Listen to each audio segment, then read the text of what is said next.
भला हुआ मेरी माला टूट गई, मैं राम भजन से छूटी। भला हुआ मेरी माला टूट गई, मैं राम भजन से छूटी। मेरे सिर से टली बला, भला हुआ मेरी माला टूट गई, मैं राम भजन से छूटी। मैं राम भजन से छूटी। नमस्कार दोस्तों, मैं परमात्मा से हमेशा यही अरदास करूंगा कि आप सबका विवेक हमेशा बढ़ता ही जाए और आप हर एक बात को, हर एक चीज को बिल्कुल गहराई से समझें और निष्पक्ष होकर विवेक के द्वारा सत्य असत्य का निर्णय करें। मालिक से हमेशा यही अरदास रहेगी मेरी, क्योंकि दोस्तों बिना विवेक के आपके सामने सत्य पड़ा भी हो तब भी आप उसको पकड़ नहीं पाओगे। विवेक इतनी बड़ी शक्ति है जिसकी कमी के कारण सत्य और असत्य का निर्णय हो ही नहीं सकता। आज मुझे बहुत खुशी होती है, मेरे कुछ दोस्त, मेरे भाई लोग मुझे मेल करके बताते हैं, मैसेज करके बताते हैं, फोन करके बताते हैं कि आपने जब से ये ज्ञान देना शुरू किया है और हमने जब से ये ज्ञान समझना शुरू किया है तो हमें उन वाणियों का भी मतलब समझ में आने लग गया है जो ऑलरेडी हमारे ग्रंथों में, हमारे गुरुओं के द्वारा, हमारे ही सत्संग की किताबों में लिखे हुए थे, लेकिन भेद न होने के कारण हम उसको समझ नहीं पाते थे। लेकिन अब हम जब से ये ज्ञान समझने लगे हैं तब से हर वाणी का निचोड़ हम स्वयं करने लगे हैं। हर वाणी का अर्थ हमें स्वयं समझ में आने लगा है। जैसे कई वाणियों में पहले लिखा होता था आपे में आप समाना, तो समझ नहीं आता था कि ये आपे में आप समाना क्या है। लेकिन जब इस सत्संग के द्वारा सब पता लगने लग गया है तो वो ज्ञान अब आपकी आंखों से निकल के बच नहीं सकता। अब आप उसको कहीं भी परख सकते हो, पकड़ सकते हो। आपे में आप समाना, या अक्षर के आगे नी अक्षर का उजाला, या सोहम जहां पे लिखा है ओहम लिखा है। दोस्तों मैं ओहम को भी बताना चाहूंगा। जैसे सोहम है यानी जो तू सोहम, जैसा तू वैसा मैं, इसी को ओहम भी बोलते हैं, बस भाषा का फर्क है। जो तू सोहम, ओ तू ओहम। पंजाबी भाषा में सो को ओ कह देते हैं। जैसे वो हम भी होता है, वो हम, इसी को ओ हम और सो हम भी बोल देते हैं। जैसे पंजाबी भाषा में कहते हैं वो कहां गया है, तो पंजाबी भाषा में बोलेंगे ओ किथे गया, ओ किथे है, यानी वो और ओ एक ही चीज है। सो ही तो मैं कह रहा हूं, सो ही तो मैं कह रहा हूं, इसको पंजाबी में बोलेंगे ओही तो मैं कह रहा है। ओही, सो ही, ये दोस्तों केवल भाषा का फर्क है, वस्तु एक ही है, एक ही वस्तु है। ओहम कह लो, सोहम कह लो, कोहम कह लो, वो हम कह लो, कुछ भी है, ये आत्मा के ऊपर सांकेतिक ज्ञान बोला जा रहा है। इसको समझो तो आपको हर वाणी बड़े आराम से समझ में आने लग जाएंगी और आप मंत्रों के जाल से निकल जाओगे। जैसे साहिब कह रहे हैं तंत्र मंत्र सब झूठ है, इनमें ना उलझे कोई, और सार नाम जाने बिना कागा हंस ना होए। तो जब तक आप विवेक बुद्धि नहीं लगाओगे दोस्तों, आप नहीं समझ पाओगे इस ज्ञान को। इसीलिए मैं कहता हूं कि विवेक की तलवारें हमेशा तैयार रखो निकाल के, और जैसे ही अज्ञान आता है उसको काट दो। नीर शीर का करे निबेड़ा और कहे कबीर सो हंस है मेरा। नीर और शीर का निबेड़ा आपने ही करना है मेरे भाई। मैं तो आपको केवल विवेक दे सकता हूं। मेरे विवेक के द्वारा आपने ही नीर और शीर का निबेड़ा करना है, कोई और नहीं आएगा बताने आपको। तो वाणी एक होगी, उसके अर्थ आपको 10 बताए जाएंगे अलग अलग गुरुओं के द्वारा, लेकिन ये आपने परख करनी है कि कौन उस वाणी का सही अर्थ कर रहा है विवेक के द्वारा। दोस्तों, 2 तरह के लोग होते हैं, एक होते हैं पढ़े लिखे और एक होते हैं लिखे पढ़े। आज सारा समाज लिखा पढ़ा हुआ पड़ा है। दिक्कत ये आ रही है, लिखा पढ़ा यानी कि जो लिखा हुआ है उसको पढ़ देते हैं और उसी को सत्य मान लेते हैं, विवेक नहीं लगाते कि जो लिखा हुआ है वो सच भी है कि वैसे ही किसी ने लिख दिया है। और जो पढ़े लिखे होते हैं वो पहले तो पढ़ते हैं, हर चीज को पहले पढ़ते हैं, फिर उसका संशोधन करते हैं, उसमें से सत्य को निकालकर वो लिख देते हैं। सत्य निकाल के लिख देते हैं और असत्य को मिटा देते हैं। वो पढ़े लिखे हैं। तो हमने पढ़े लिखे बनना है दोस्तों, हमने लिखे पढ़े नहीं बनना है। ये आप ही हो जो सत्य और असत्य का निर्णय कर सकते हो। तो दोस्तों, आज जो टॉपिक है हमारा, आज का जो मेन मुद्दा है वो ये है कि कई लोगों की, कई भाई लोगों की, मेरे भाइयों की मेल्स आती हैं, मैसेज आते हैं, वो ये पूछते हैं क्योंकि वो लोग ना थोड़ा भ्रमित हो चुके हैं कुछ नकली आत्मज्ञानियों की वजह से, जिन्होंने उन्हें भ्रम में डाल दिया है कि चेतन, जो हमारे अंदर चेतना है और जो मशीनों के अंदर चेतना है, वो एक सी ही होती है। इसको दोस्तों आज समझना है आपने।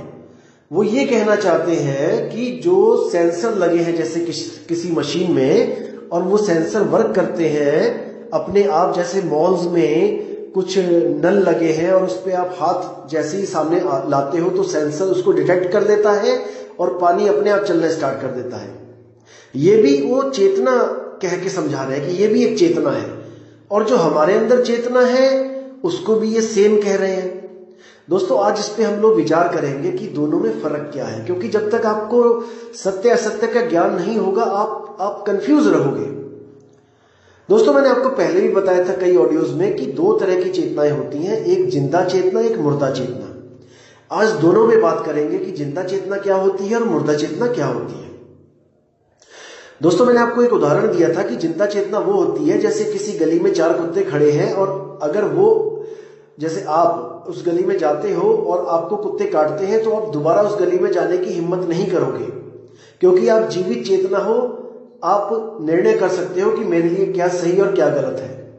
लेकिन एक रोबोट को हम कोई कमांड देते हैं कि उस गली में जाए और रोबोट पे 4 कुत्ते हमला करते हैं और हम दोबारा उसको कमांड दे देते हैं कि रोबोट को वहां जाए, तो वो डरेगा नहीं, वो सीधे चला जाएगा। इसको मृत चेतना कहते हैं। चेतना है लेकिन मृत है, मुर्दा है। तो वो कौन सी चेतना है और ये कौन सी चेतना है जो जीवित है, इस पे आज विचार करेंगे। दोस्तों, जो जीवित चेतना होती है वो आत्मा की चेतना है, आत्मा की सुरति है, जिसकी वजह से मन और तन दोनों जीवित दिखाई देते हैं, जीवित प्रतीत होते हैं, लेकिन असल में वो दोनों जड़ होते हैं, वो मृत होते हैं। केवल और केवल इस सुरति के द्वारा वो जीवित दिखाई देते हैं। तो दोस्तों, ये जो जीवित चेतना है इसको हम कहते हैं सुरति, जो आत्मा का ही एक अद्वितीय अंश है, स्वरूप है। जैसे आप शीशे में देख रहे हो अपनी शक्ल को, तो जो आप देख रहे हो वो सुरति के द्वारा देखा जा रहा है, सुरत के द्वारा।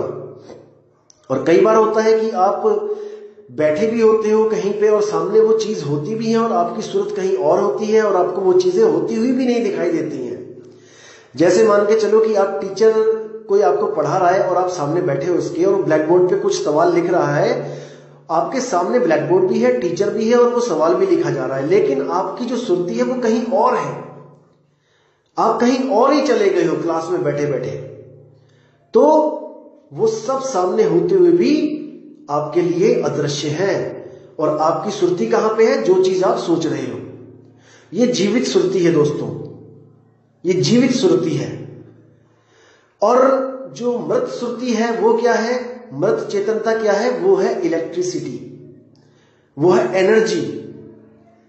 जो एनर्जी होती है जिसके द्वारा हर चीज चल रही है, जैसे रोबोट में हर चीज चल रही है क्योंकि उसमें सेल लगे हैं। बिजली है, बिजली है तो सब कुछ चल रहा है, बिजली नहीं तो कोई सेंसर काम नहीं कर रहा है। जो उसकी चेतना का जो स्रोत है वो है बिजली। बिना बिजली के, बिना सेल के कुछ नहीं हो सकता। जैसे आपका मोबाइल है, वो फेस डिटेक्ट करता है, वो थंब डिटेक्ट करता है, वो पैटर्न डिटेक्ट करता है, सब कुछ डिटेक्ट कर रहा है वो केवल और केवल बैटरी की वजह से। अगर उसमें बैटरी नहीं है तो उसमें लाइट भी नहीं जलेगी, सब कुछ खत्म है। तो वही बैटरी, वही एनर्जी, वो जीवित चेतना से कैसे अलग है, आज इस पे बात करेंगे। दोस्तों पहले आपको बता दूं मैं कि दोनों की डेफिनेशन सेम है, इसको समझो। दोनों की डेफिनेशन सेम होगी बिल्कुल। कैसे? जैसे हम कहते हैं कि आत्मा या आत्मा की सुरति, इसको ना तो कोई पैदा कर सकता है और ना ही इसका कोई नाश कर सकता है। ना तो आत्मा कभी पैदा होती है, ना ही इसका कभी नाश होता है, यानी कि ये इनफाइनाइट टाइम तक जीवित रहती है, हमेशा रहेगी। और ये एक रस होती है दोस्तों, इस पे विचार करना कि एक रस, यानी ये हमेशा समान रहेगी, एक सी रहेगी, चाहे कितने युग क्यों ना बदल जाए, चाहे कोई भी शरीर क्यों ना धारण कर लिया जाए, लेकिन ये एक सी ही रहेगी। अब दोस्तों बात करते हैं मुर्दा चेतना पे। मुर्दा जो है एनर्जी, वो उसकी क्या डेफिनेशन है? उसकी भी सेम डेफिनेशन है। Energy neither be created nor be destroy. ऊर्जा को ना तो कभी पैदा किया जा सकता है और ना ही इसका कभी नाश किया जा सकता है, but we can just transform it from one form to another form. यानी हम इसको बदल सकते हैं एक ऊर्जा से दूसरी ऊर्जा में। जैसे उदाहरण दूंगा मैं, जैसे sun is the source of energy, जो सूरज है वो स्रोत है एनर्जी का। सूरज से जो लाइट एंड हीट एनर्जी आ रही है, हमने उस एनर्जी को अपने सोलर पैनल पे, उस पे हिट करवाया, सोलर पैनल लगवाए और उस पे सूरज का जो प्रकाश है उसको हिट करवाया। तो अब जो हीट एंड लाइट एनर्जी है वो कन्वर्ट हो जाएगी किसमें? इलेक्ट्रिकल एनर्जी में। और उस इलेक्ट्रिकल एनर्जी को हम बैटरीज में स्टोर कर लेंगे, जो होगी डीसी, डायरेक्ट करंट। अब इस डीसी को हम इन्वर्टर के द्वारा एसी में कन्वर्ट कर देंगे। तो उस करंट को हम इन्वर्टर के द्वारा जब कन्वर्ट कर देंगे तो वही इलेक्ट्रिकल एनर्जी जब पंखे में जाएगी तो वो मैकेनिकल एनर्जी में कन्वर्ट हो जाएगी, और वही इलेक्ट्रॉनिक एनर्जी जब बल्ब में जाएगी तो वही electronic energy, electrical energy convert हो जाएगी हीट एंड लाइट एनर्जी में। तो इसी तरह ये एनर्जी एक दूसरे में कन्वर्ट होती जाती है और ये कभी खत्म नहीं होती, ये बदलती ही जाती है। अब इस एनर्जी में और हमारी जो चेतनता है, इन दोनों में बस यही फर्क है कि हमारी जो आत्मा है वो कभी बदलती नहीं है, वो एक रस है। और ये जो एनर्जी है ये बदल जाती है। तो कबीर साहब कहते हैं, जो बदले सो माया संतों। जो भी चीज बदल जाती है वो माया है, और जो माया है हमने उसको सत्य नहीं स्वीकार करना है। सत्य वो है जो कभी बदलता नहीं है। तो इस पे पूरा विचार करो दोस्तों, आपको हर चीज समझ में आएगी। और जो लोग कहते हैं कि अगर रोबोट को मंत्र दे दिया जाए, एक सांस में सोहम और एक सांस में ओहम बोलेगा तो रोबोट भी, उसकी भी चेतना आजाद हो जाएगी, दोस्तों इनसे बड़ा मूर्ख कोई नहीं है इस दुनिया में, क्योंकि वो चेतना जीवित चेतना ही नहीं है, उसको आजादी की कोई जरूरत ही नहीं है। क्या कोई इलेक्ट्रॉनिक चीज आपने देखी है जो मुक्ति के लिए गुरु धारण कर रहा है? नहीं कर रहा है। ये तो केवल जीवित चेतना है, ये इंसान है जो गुरु के लिए, मुक्ति के लिए दर दर भटक रहा है, क्योंकि उसको पता है कि मुझे दर्द होता है, इस चेतना को दर्द होता है भाई, महसूस कर सकता है ये चेतन मन और तन के द्वारा। लेकिन उस चेतन को, जो नकली चेतना, डुप्लीकेट चेतना है, उसको दर्द महसूस नहीं होता है। एक रोबोट को आप कितना भी मारो, कितना भी क्यों ना तोड़ो उसको, लेकिन वो हाय नहीं कहेगा। और आपके अगर कोई एक डंडा मारेगा तो आपके मुंह से हाय निकलेगा। यही फर्क है एक जीवित और मृत चेतना में। दोस्तों, आपने भ्रमित नहीं होना है ऐसे नकली आत्मज्ञानियों की बातें, फिजूल की बातें सुनकर, बिना सिर पैर की बातें सुनकर। आपने संतों पे भरोसा रखना है, आपने संतों की वाणियों पे भरोसा रखना है। और आपको एक चीज और बता दूं कि कई लोग कहते हैं कि देखो ये बाणियां ही पढ़ के सुनाते रहते हैं या ये नकलची हैं। दोस्तों, बाणियां पढ़ने का एक मकसद होता है, जैसे बाणियां लिखने का एक मकसद है। बाणियां लिखने का मकसद ये है कि किसी भी आदमी को वो रास्ता बताया जाता है बाणियों के द्वारा कि वो जिस रास्ते पे चल रहा है वो सत्य है या नहीं है। उसको परखने के लिए बाणी लिखी जाती है। बाणियां रटने के लिए नहीं लिखी जाती कि इसको आप रट लो तो आप मुक्त हो जाओगे, नहीं। जैसे कोई नक्शा बनाया जाता है, कोई गाइड वाली किताब लिखी जाती है। जैसे कोई अंग्रेज भारत में आता है तो वो एक किताब खरीदता है, इंडिया गाइड, जिसमें उसको हर प्रदेश के बारे में, हर देश के हर कोने के बारे में, शहरों के बारे में एक नॉलेज होती है। वहां पे रास्ते भी लिखे होते हैं और रूट भी लिखा होता है कि कैसे कैसे पहुंचना है। तो अगर वो केवल किताब पढ़ता रहेगा दोस्तों, वो कहीं जा नहीं पाएगा। किताब तो उसकी हेल्प करेगी सही रास्ता खोजने के लिए। इसी तरह बाणियां केवल हमारी मदद कर सकती हैं हमारे सच्चे अनुभव के लिए, कि हमें जो अनुभव हो रहा है, जो हमारे पास नाम है, वो सच्चा है भी या नहीं, इसकी परख करने के लिए बाणियां लिखी हैं। ये एक तरह का नक्शा है जिसके बिना हम मंजिल पे नहीं पहुंच सकते। और जो लोग कहते हैं कि आप बाणियां छोड़ दो, आप बाणियां पढ़ के भ्रमित हो जाते हो, दोस्तों वो ये कहना चाह रहे हैं कि आप अपने अपने नक्शे फाड़ दो और आप खुद से खोज करो। दोस्तों, अरबों जन्म लग जाएंगे, अरबों जन्म बिना नक्शे के उस चीज को खोजने के लिए। लेकिन वो सतगुरु एक सैन में ही लिखा देता है जो हमने अरबों जन्म के बाद प्राप्त करना था, और वो भी नहीं कर पाएंगे अरबों जन्म के बाद भी, क्योंकि गर्भ जून में आने के बाद हम सब कुछ भूल जाते हैं। हम शुरुआत से शुरुआत करते हैं। आज एक डॉक्टर मर जाए पीएचडी करके, कोई डॉक्टर लग गया किसी के नाम के आगे पीएचडी करके, वो मर जाए दोस्तों, दोबारा उसको एलकेजी से स्टार्ट करना पड़ेगा। अगर इंसान जन्म मिल गया तो वो यहाँ की सारी पढ़ाई भूल जाएगा। अगले जन्म में दोबारा से जीरो से स्टार्ट करेगा, फिर 99 पे आके फिर मर जाएगा, फिर जीरो से स्टार्ट करेगा, क्योंकि 100 तक तो पहुंच ही नहीं सकते बिना गुरु के। ऐसे ही नहीं लिख दिया संतों ने कि गुरु बिन पढ़े जो वेद पुराना, सार न जाने रहे अज्ञाना। बिना गुरु के वेद पुराण भी पढ़ लोगे, सार नहीं निकाल पाओगे, क्योंकि सार तो सतगुरु आके बताता है। तो दोस्तों, आपने भ्रमित नहीं होना है, ऐसे लोगों से बच के रहना है और उनके ज्ञान को चुनौती देनी है अपने विवेक के द्वारा। अब मैं आपको देता हूं विवेक। आपने क्या सवाल करना है ऐसे नकली आत्मज्ञानियों से? आप सबसे पहले उनको ये पूछो कि आप कहते हो कि हमें खुद को मार देना है, यानी कि आप पूरी तरह से मर जाओ तो आप मुक्त हो जाओगे।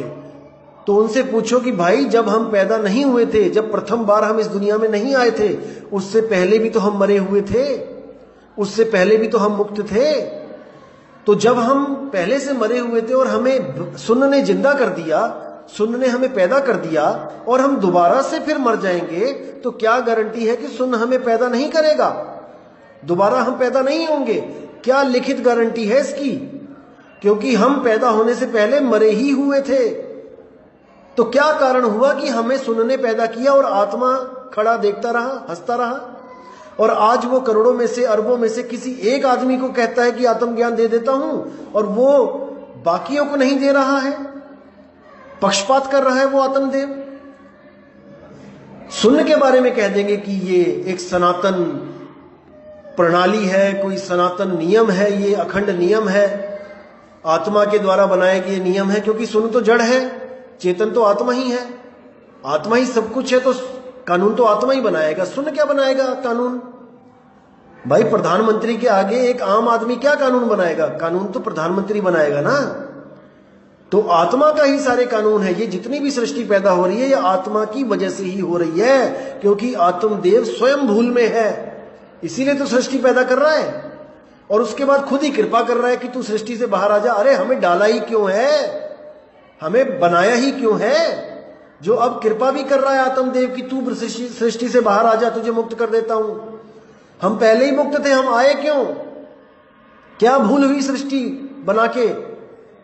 तो इसको समझो दोस्तों, कबीर साहब साफ साफ कहते हैं पहली साखी बीजक में, पहली ही साखी चेताते हैं वो कि जैया जन्म मुक्ता हता तैया हता ना कोय, और छठी तुम्हारी है जगह तू कहां चला भिगोए। बिल्कुल स्पष्ट कह दिया कि तू कहां 5 तत्वों में भ्रमण कर रहा है, इस देह में भ्रमण कर रहा है, तू विदेही था, तू कहां चला भिगोए। वो जानते हैं कि गलती कहां हुई है, और उस गलती को ठीक करवाने वाला ही सतगुरु होता है, ना कि उस गलती को शाश्वत नियम बता के कह दे कि ये शाश्वत नियम है जन्म और मरण, आप पैदा हुए हो शाश्वत नियम के अनुसार। तो वो आपको भ्रमित कर रहा है दोस्तों, उसको समझो, पकड़ो उसको। आपको एक छोटी सी कहानी सुनाता हूं, आप बहुत अच्छी तरह समझ जाओगे उस कहानी को सुन के कि असल में प्रॉब्लम आती कहां पे है। क्या होता है दोस्तों, एक बार एक दुकानदार होता है और एक उसका खरीदार होता है, जो उसका ग्राहक होता है। वो दोनों बहुत अच्छे मित्र होते हैं आपस में। तो जो कस्टमर होता है वो उधारी लेता है दुकानदार से, और हर महीने वो 1000 रुपए का उधार उससे लेता होता है, और हर साल वो 12 महीने होने पर 12,000 रुपए उसको दे देता होता है। तो क्या होता है दोस्तों कि वो सामान उधारी लेता रहता है, 11 महीने तक लेता है। 12वें महीने में गलती से दुकानदार 1000 की जगह 1100 रुपए लिख देता है, गलती से 1100 रुपए लिख देता है, और हिसाब क्लोज करके इंतजार करता है कि उसका दोस्त आएगा और वो सारे पैसे उसको देगा। और वैसी ही एक किताब कस्टमर जो उसका दोस्त है वो भी अपने घर में रखता है, और जब भी वो उधार लेता था तो उस पे वो दुकानदार के साइन करवा लेता होता है। जैसे 1000 रुपए का उधार लिया तो 1000 रुपए दुकानदार भी अपनी कॉपी पे लिखता था हिसाब किताब में, और जो कस्टमर था वो भी अपनी एक कॉपी लगा रखी थी, उस पे भी 1000 रुपए लिखवा के दुकानदार के साइन करवा लेता था। तो दोनों का हिसाब मैच करता होता था, और दोनों संतुष्ट थे कि हाँ जितना मैंने अपना सामान लिया है उतना ही मैं आपको वापस करता हूं। यानी कोई उसमें मतभेद नहीं होता था, कोई झगड़ा नहीं होता था कि तूने ज्यादा लिख लिया कि मैंने कम दिए। तो होता क्या है कि वो गलती से जो 1100 लिख लेता है, उसी के अगले दिन उसकी मौत हो जाती है दुकानदार की। तो जब कस्टमर आता है दुकान पे हिसाब किताब करने, तो उसका लड़का बैठा होता है दुकान पे। तो उसका लड़का जब उसका हिसाब किताब करता है तो 12,000 की जगह 12,100 रुपए का हिसाब निकलता है। तो कस्टमर कहता है कि नहीं भाई, ये गलत लगाया आपने हिसाब, 12,100 नहीं हो सकता, 12,000 ही हो सकता है, आपने जरूर कोई गलती करी है। तो वो कहता है कोई बात नहीं अंकल, आप अपनी वाली कॉपी ले आना जिसपे आप लिखते थे, तो हम मैच कर देंगे। उसके पहले क्या होता है कि वो अपनी बीवी से भी कहता है कि इसका हिसाब देखो, कहीं मुझसे गलती तो नहीं हुई है कहीं। तो वो भी जब पूरा काउंट करती है तब 12,100 रुपए आता है। तो वो कहता है गलती तो नहीं निकली। फिर अपने लड़कों से कहता है कि तुम देखो, वो भी हिसाब करते हैं, 12,100 ही आता है, कोई प्रॉब्लम नहीं है, क्योंकि सबका हिसाब तो वही आएगा, कितनी बार भी गिन लो उसको, क्योंकि उनको गलती नहीं पता है कि गलती कहां पे हो रही है, वो केवल उस लिखी हुई का हिसाब लगा रहे हैं। अब जब वो दूसरा बंदा जो कस्टमर होता है वो अपनी कॉपी लेके आता है और उसमें वो दिखाता है कि देखो जहां जहां पे मैंने उधार लिया है आपके पिताजी से मैंने साइन करवाए हैं, जब वो दोनों मैच होते हैं तब उनको पता लगता है कि गलती कहां पे हुई है, और वो उस गलती को सुधारते हैं और उनका हिसाब बिल्कुल डिट्टो सेम आ जाता है।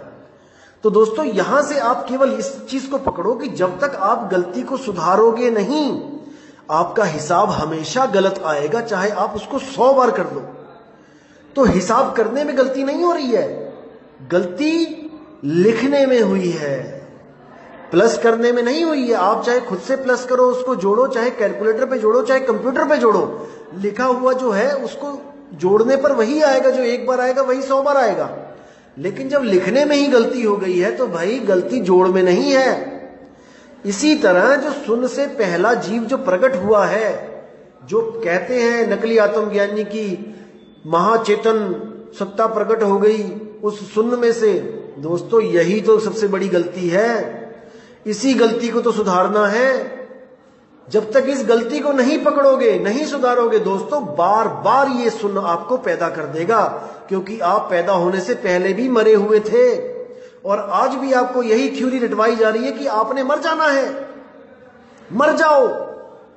दोस्तों कैसे मरोगे? मर रहे तो पहले भी थे, जिंदा कैसे हो गए? आज मरोगे तो कल को फिर जिंदा हो जाओगे, मुक्ति नहीं मिल सकती। इसलिए कबीर साहब कहते हैं ऐसा गुरु ढूंढ जो तेरी भूल को सही करवा दे, जो तेरी भूल को सही करके उस चीज को सही कर दे, तब तेरी मुक्ति होगी। इसीलिए उन्होंने बोला है पहले भूला ब्रह्म खंडित झाई आपन मानी, जो है सनातन सोई भूला और ये दोनों अज्ञानी। भूल मिटे गुरु मिले पारखी, पारख देई लखाई, कहे कबीर भूल की औषध, पारख सबकी भाई।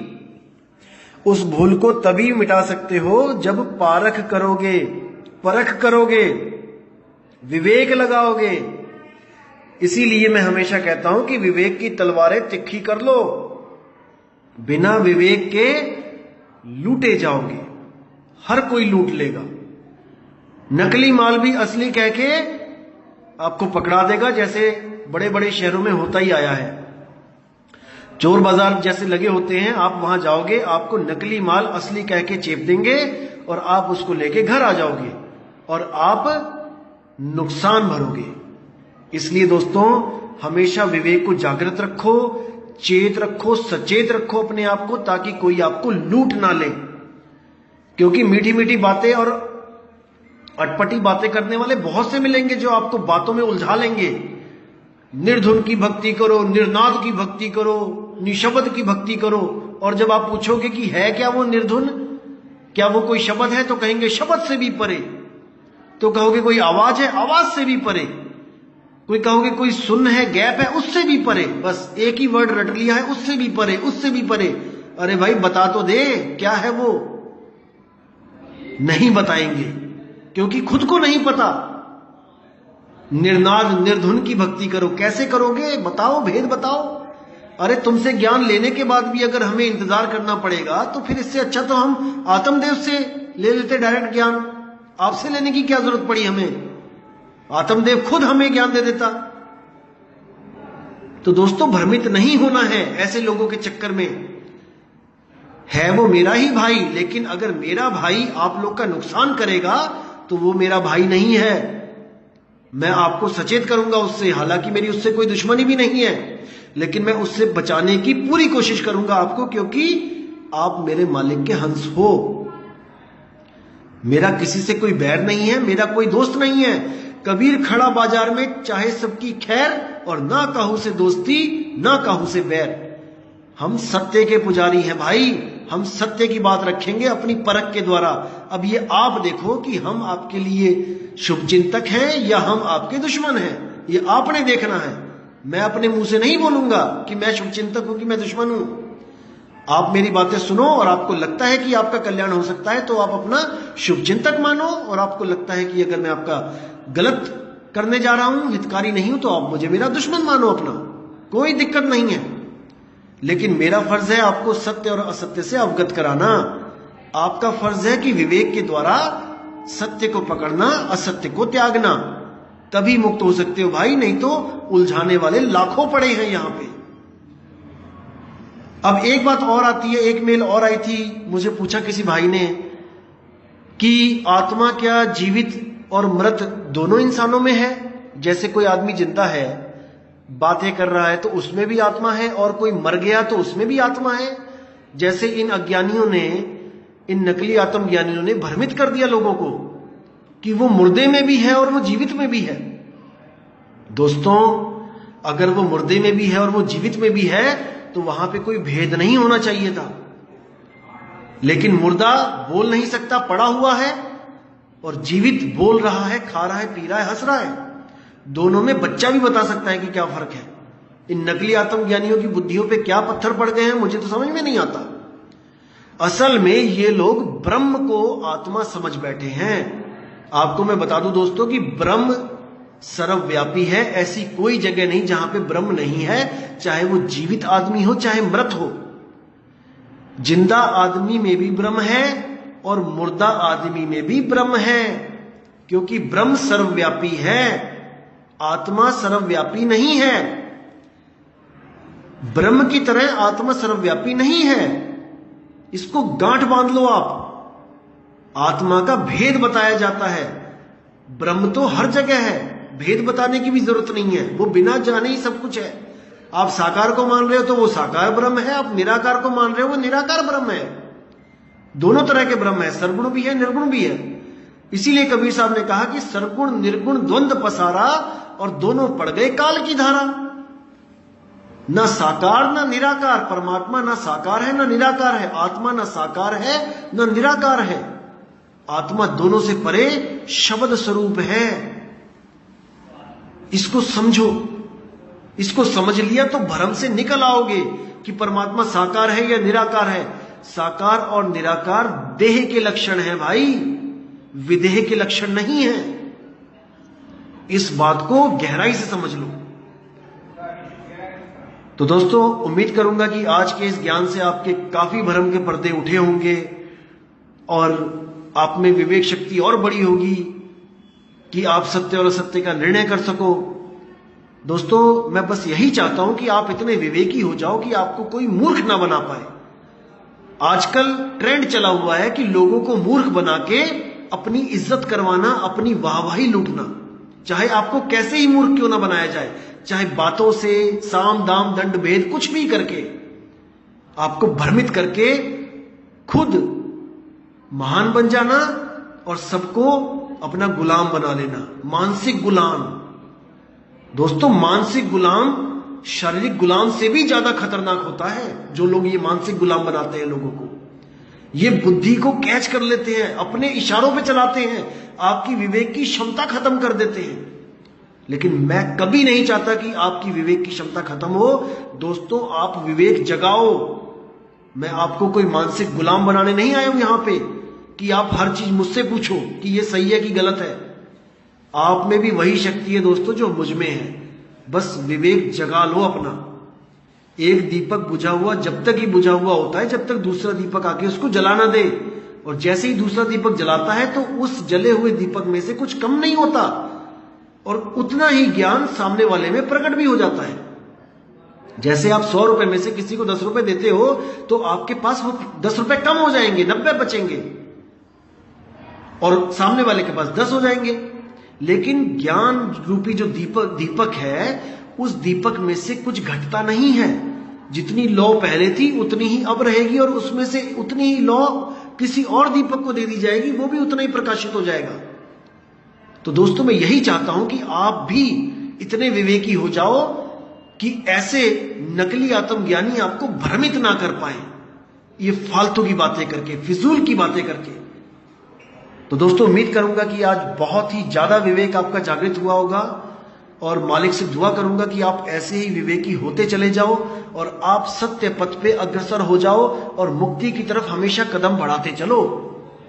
तो इसी के साथ दोस्तों मैं विदा चाहूंगा और बहुत जल्दी नई ऑडियो के साथ आपके सामने आऊंगा और बहुत अच्छी वाणियां लेके आऊंगा संतों की, जिससे आपको परख हो जाएगा कि आप सही रास्ते पर हो या नहीं।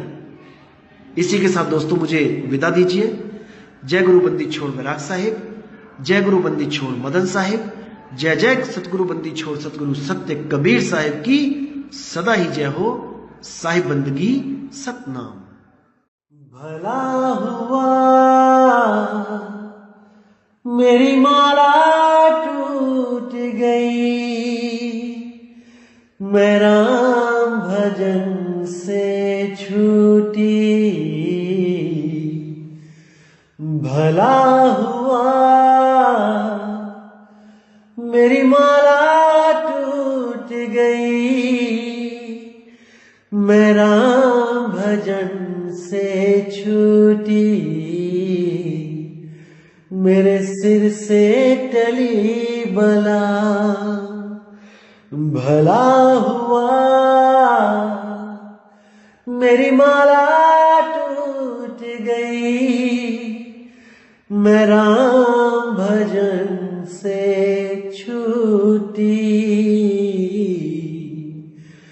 मैं राम भजन से छूट